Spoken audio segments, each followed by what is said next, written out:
Bienvenidos y bienvenidas a La Paz en Foco, el programa del Centro de Pensamiento y Seguimiento al Diálogo de Paz y de Unimedios de la Universidad Nacional de Colombia. Hoy tenemos un programa muy interesante. Vamos a estar hablando sobre el paro nacional y el potencial democratizador de este ciclo de movilización. Y para eso tenemos dos invitadas. Nos acompaña Darnely Rodríguez. Ella es defensora de derechos humanos y hace parte de la coordinadora regional de la Red de Derechos Humanos Francisco Isaías Cifuentes, con sede en Cali, en el Valle del Cauca. Darnely, muchas gracias por aceptar nuestra invitación y bienvenida a nuestro programa. Y nos acompaña también Jennifer Cardona. Ella es lideresa social de Ciudad Bolívar, hace parte del colectivo Tejiendo la Montaña. Además de eso es brigadista en salud y hace parte de la Red Popular de Primeros Auxilios, Red Paz. También está vinculada al Corredor Humanitario y Cultural de Ciudad Bolívar. Igualmente, Jennifer, muchas gracias por aceptar nuestra invitación y a las dos darles la bienvenida a nuestro programa. Sin más preámbulos, entremos entonces en materia. A ver, las movilizaciones que se han venido desarrollando a lo largo y ancho del país desde el pasado 28 de abril, pero que sabemos que tienen antecedentes en años anteriores, expresan no solamente un amplio descontento frente a los proyectos de reforma impulsados por este gobierno, particularmente en materia de reforma tributaria y en el tema de salud. Estas movilizaciones, estas protestas, también son la expresión de un rechazo a una deuda social que se ha venido acumulando históricamente por parte del Estado frente a un cúmulo pues, de necesidades crecientes entre la población y por supuesto pues es un rechazo a la gestión en últimas del Estado frente a esas necesidades. Lo primero que yo quisiera preguntarles a ambas es ¿cuál es el balance que ustedes hacen de este ciclo de movilizaciones, de estas protestas? ¿Cómo caracterizan ustedes este momento?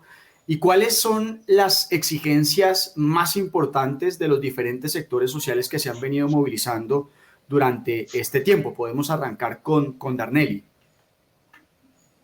Bueno, buenos días para todos y para todas. Bueno, en términos del balance del paro, yo lo he mencionado en muchísimos espacios y es que lo primero que hay que decir es que esto comienza pues con un llamado de las organizaciones sociales y de las centrales obreras, pero de un momento para acá la movilización social desborda esos procesos organizativos, desborda, digamos, el encuentro y la convocatoria que se hace desde las centrales obreras y podemos hablar de un paro nacional, digamos, nutrido por la población en general, por los jóvenes, por las madres, por los empleados de diferentes independientes e informales y entre muchas otras personas pues, de la sociedad civil. Eso es como lo primero. Lo segundo es que definitivamente aquí hay una negativa para los temas de negociación, por lo menos aquí en Cali. El día de ayer se rompe una de las mesas de diálogo que se tenía con la Unión de Resistencias Cali, un espacio que estaba logrando muchos acuerdos, un espacio que estaba, digamos, generando un camino de diálogo para mirar las necesidades de los jóvenes en nuestro municipio. Y pues son espacios que desafortunadamente se pierden por la voluntad de los gobiernos locales, departamentales y nacionales. Y pues otro de los balances bastante negativos es todo el tema del tratamiento militar que se le ha dado a la protesta social, pues lo cual nos ha dejado un número gigantesco de personas lesionadas, de personas detenidas y personas asesinadas en el marco del paro nacional, así como personas que todavía estamos buscando porque son personas que se han dado por desaparecidas. Muchas gracias, Darnely. Jennifer, la misma pregunta, ¿no? ¿Cuál es el balance? Pero si pudiéramos ampliar un poco más en lo que tiene que ver con las exigencias. ¿Qué es lo que está exigiendo la gente, los diferentes sectores que se han venido movilizando? Claro que sí. Pues acá nosotros hablamos más allá de un ejercicio de movilización y de protesta social, hablamos de que se ha venido generando todo un estallido social en la medida en la que se han desbordado los niveles de movilización y de acciones por parte de la comunidad, pero pues también ha sido un escenario bastante desconcertante en todo sentido, como ya lo mencionaban anteriormente, con todo el panorama militar, toda la vulneración a los derechos humanos por parte de la fuerza pública. Entonces ha sido un escenario producto de un ejercicio espontáneo y que cada día pues también se ha presentado bajo diferentes acciones y también bajo diferentes momentos dependiendo la región en donde se esté desarrollando. Todo este paro, como lo decías Boris, todo este ejercicio de movilización es producto de la indignación a través inicialmente de un paquetazo de reformas por parte del gobierno nacional, como la reforma tributaria, la reforma del sistema de salud, pero que también es una sumatoria a todo un incremento por parte del gobierno con sus políticas del índice de desempleo, el incremento porcentual de la población NINI, de jóvenes que no estudian ni trabajan, que actualmente se ha venido incrementando hacia un 45%, una tasa de desocupación juvenil casi que en un 35%, una tasa de desempleo que pasó del 19 al 23% entre el 2019 y el 2020, que han generado todas unas condiciones desfavorables para la vida. Y este porcentaje lo nombro porque es importante para todo el pliego de exigencias que empiezan a generarse en los espacios asamblearios populares de distintos lugares que pues en un primer momento claman o exigen hacia el gobierno nacional una renta básica para la población vulnerable, porque además de toda esta situación, pues vimos como el año pasado, producto también de la problemática sociosanitaria, pues empiezan a desenmascararse y agudizarse toda una serie de problemáticas y de crisis socioeconómicas. Además de esto, pues vemos cómo los espacios asamblearios y los espacios como las zonas humanitarias o los corredores humanitarios son evidencia de que el Comité Nacional de Paro no es legítimo y por tanto también se exige o se pone sobre la mesa la necesidad de construir o de consolidar propuestas políticas, espacios de concertación con la comunidad, espacios de participación democráticos y garantías para el ejercicio de la movilización y la protesta social. Con este último, una de las exigencias que al día de hoy, digamos, están sobre los elementos principales que la sociedad le exige al gobierno nacional, es el desmonte inmediato del ESMAD, del Escuadrón Móvil Antidisturbios, y una reforma estructural de la policía. Porque además de todas esas problemáticas sociales y económicas, creo que al día de hoy lo que tiene a la población en las calles movilizándose, especialmente a la juventud, es toda la violencia sistemática que ha venido ocurriendo en las calles. Darneli, una pregunta especial para ti. Cuéntanos qué es lo que está pasando en Cali, por qué Cali, Palmira, Buenaventura, Jumbo se convirtieron en uno de los puntos más álgidos de la movilización en el marco de este paro nacional. Bueno, primero, pues creemos que Cali y el Valle del Cauca han sido, los municipios del Valle del Cauca han sido los más afectados por el tema de la represión policial. Digamos que al encontrarnos con estas situaciones en el marco de la movilización, lo que esto genera es un descontento más grande a nivel de los barrios, sobre todo de Cali, donde se empiezan a generar otros puntos de concentración que inicialmente no estaban. Aquí iniciamos con 8 puntos de concentración y hubo un momento en el que éramos más de 22 puntos. Por lo mismo que les comento, porque la gente salía masivamente a movilizarse y tenían que ser víctimas, y eran víctimas de la represión policial, entonces empiezan a generar puntos de concentración para evitar que esa represión policial llegue a los puntos de concentración más grandes, a los 8 puntos iniciales.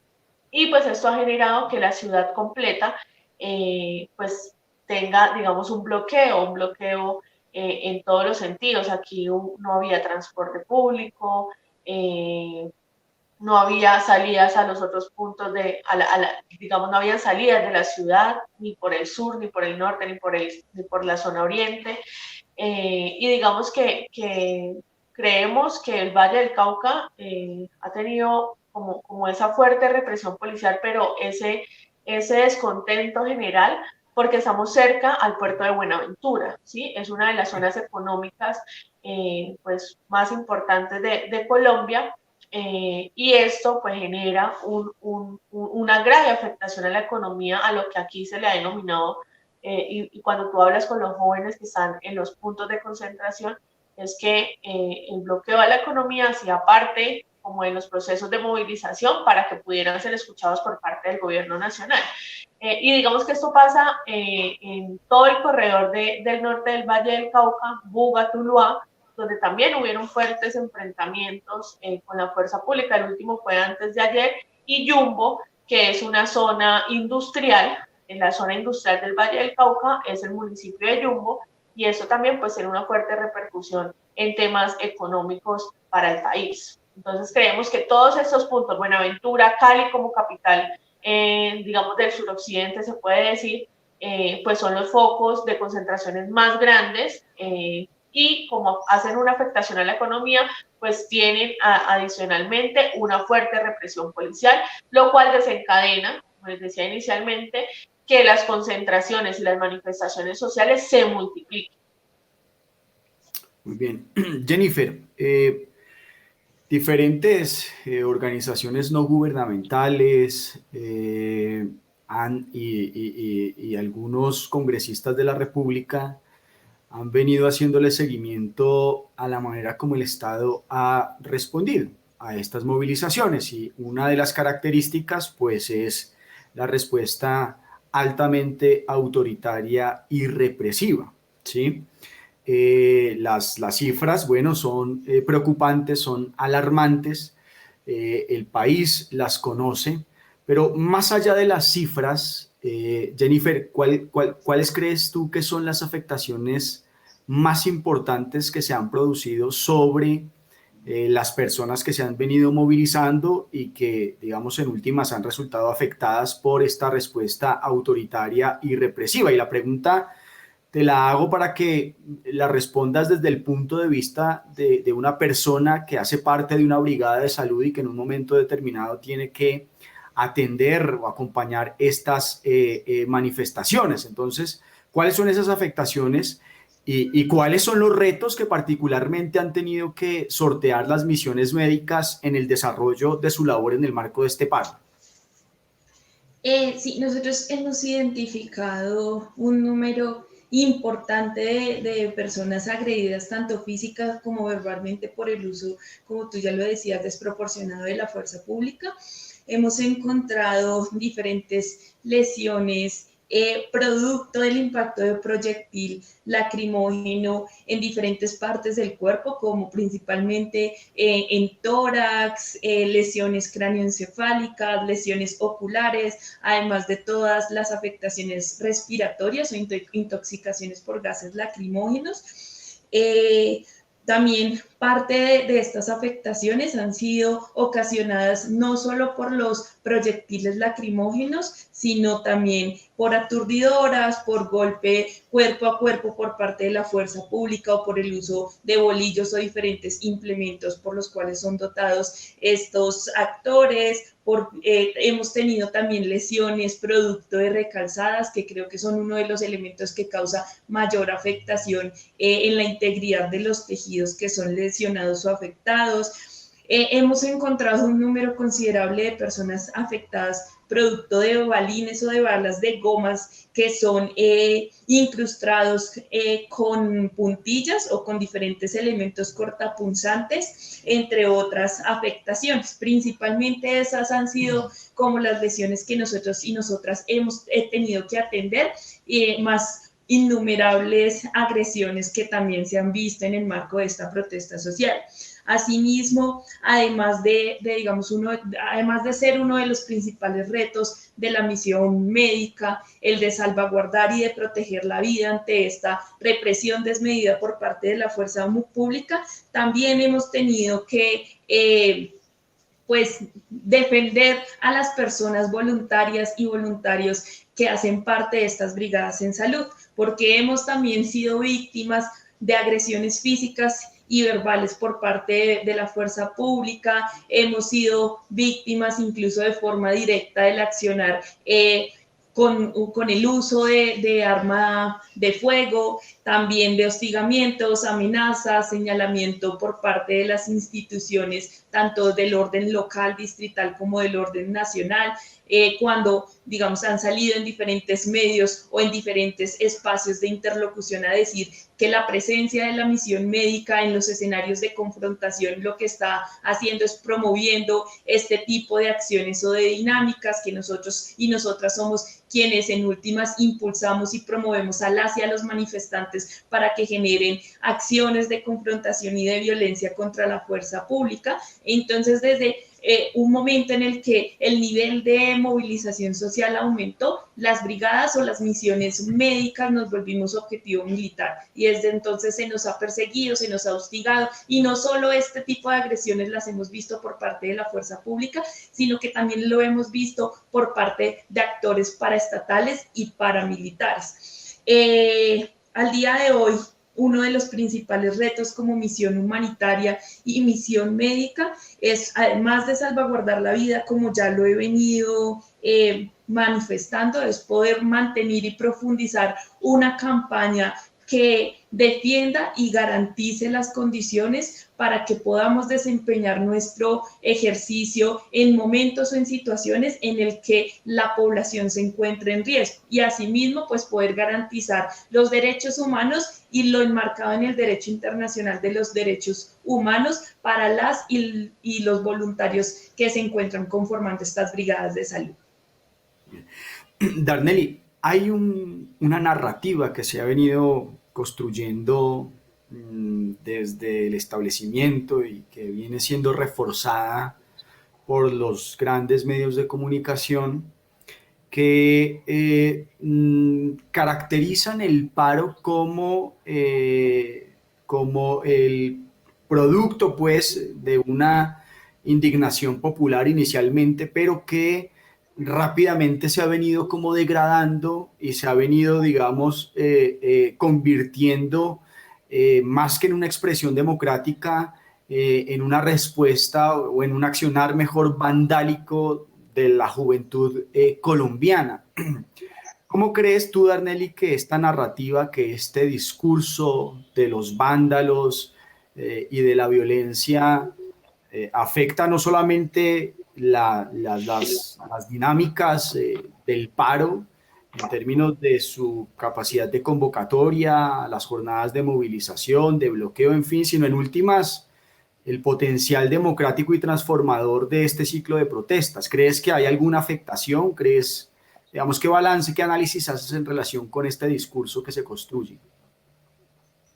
Sí, yo creo que tiene un total, pues una repercusión muy grande en el movimiento del paro nacional, en muchos sentidos. Mira, primero, el rechazo de la ciudadanía contra los y las manifestantes.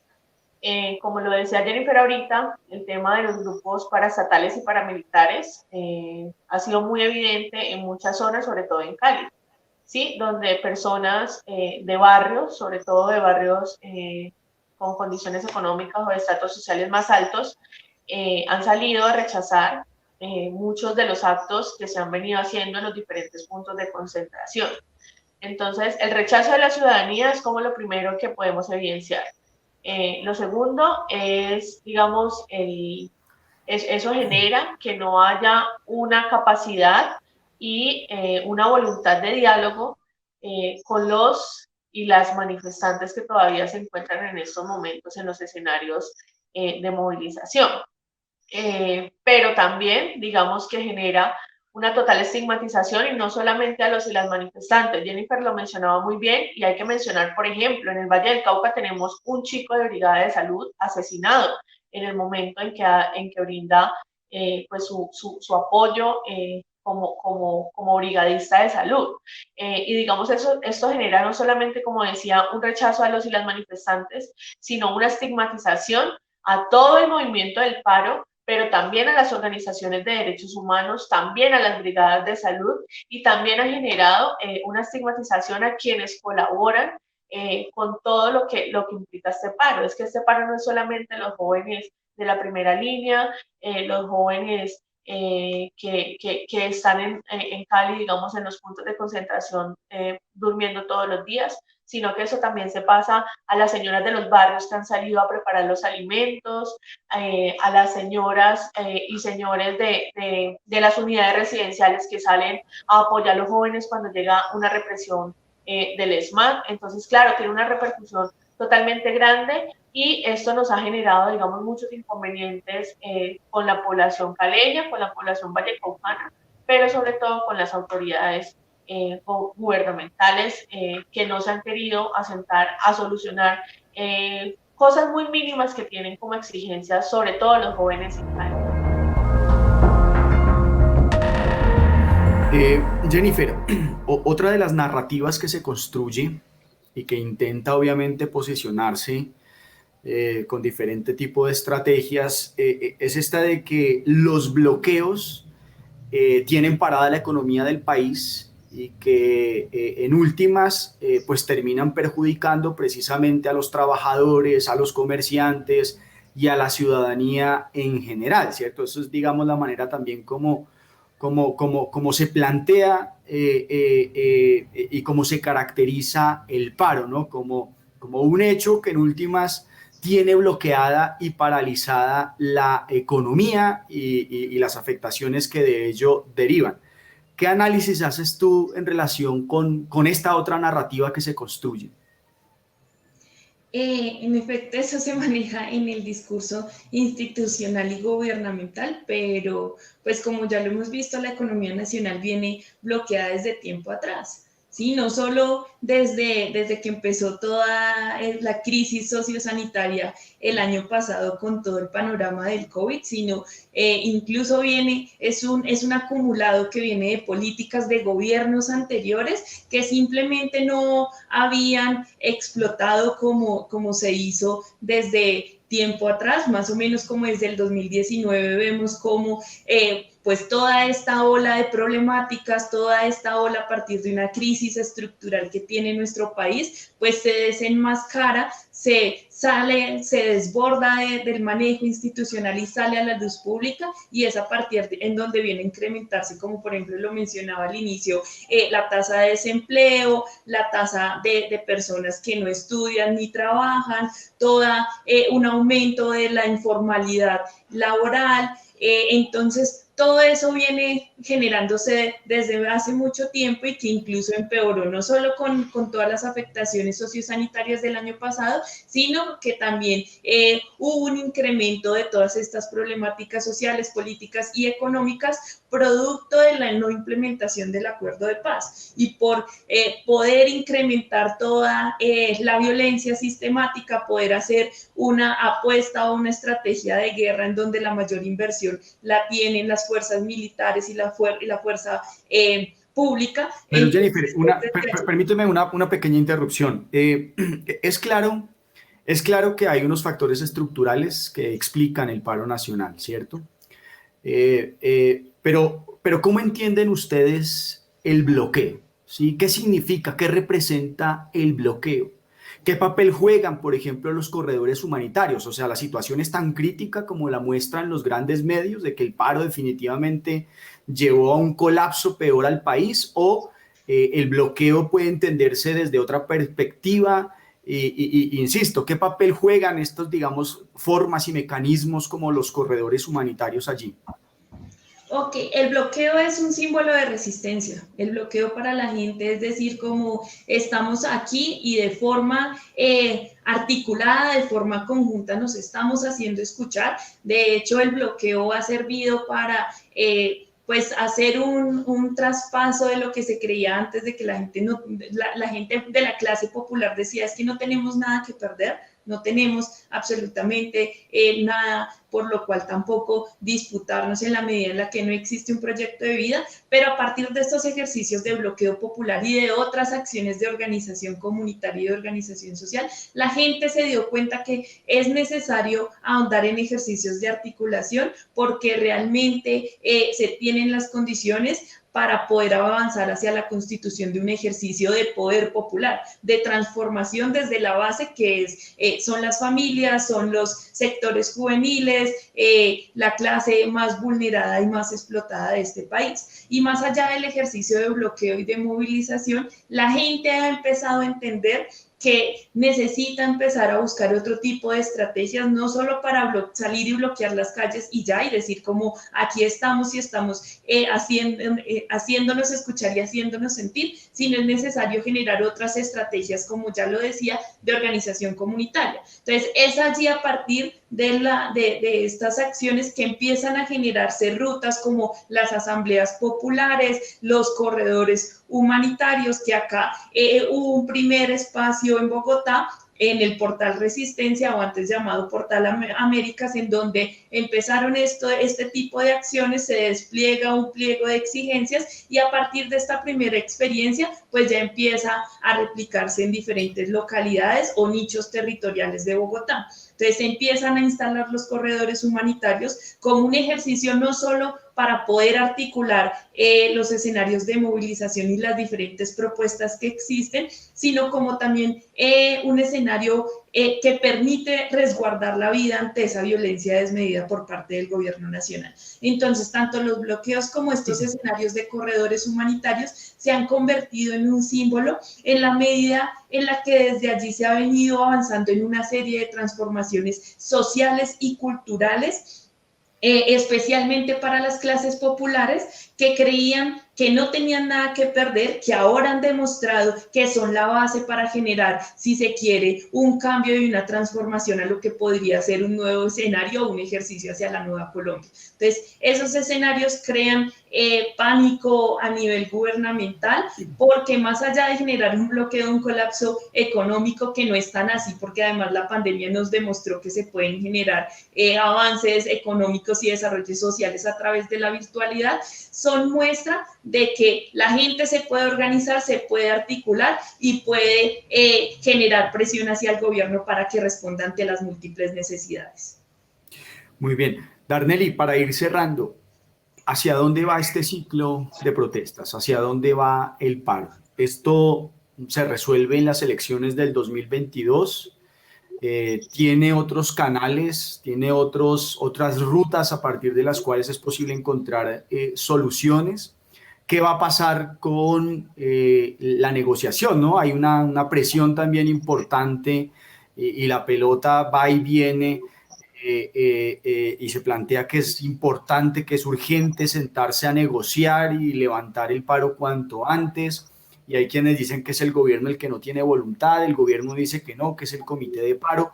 ¿Hacia dónde va esto, Darnelly? Bueno, pues acá, como te mencionaba al comienzo, hay una organización de lo que se llamó la URC, la Unión de Resistencias Cali, donde se han venido como trabajando todos estos puntos y pensándose, pues, ¿qué hacer ahora? ¿Sí?